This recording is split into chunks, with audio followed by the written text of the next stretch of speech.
Hello everyone and welcome. Today I'm starting with a full face of makeup except for my forehead because I'm going to be applying these horns.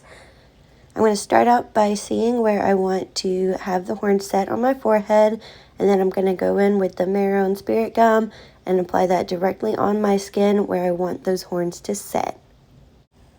And once that is tacky to the touch, I'm going to apply the horn and apply a little bit of pressure to make sure that it sticks. Then once I have that one done, I'm going to do the same thing for the second horn on the other side, make sure they're even, and then apply it the same way that I applied the first one.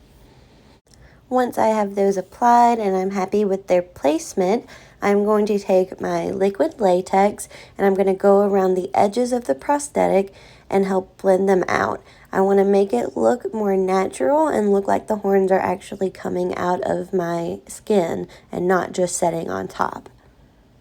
You want to avoid getting the latex on any of your eyebrows or hair because it can get stuck in there and it's hard to get off, but if you wipe it off while it's wet, it can come off easily.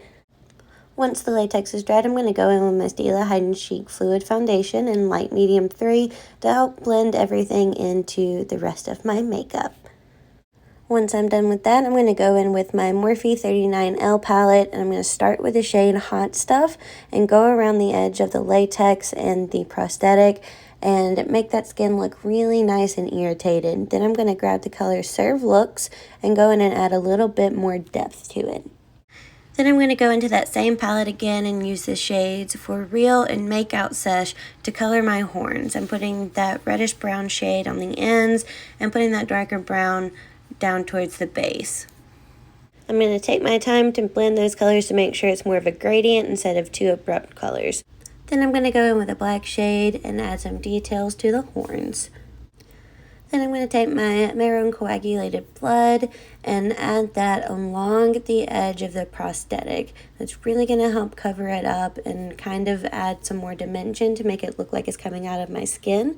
Then I'm going to take my stipple sponge and just go around and make it look all splattered and gross and gory. And then this is the finished devil look. This was the second time making prosthetics. If you want to see the first time, head over to my Instagram page. I hope y'all enjoyed everything as much as I enjoyed doing it. Y'all have a great day. Bye.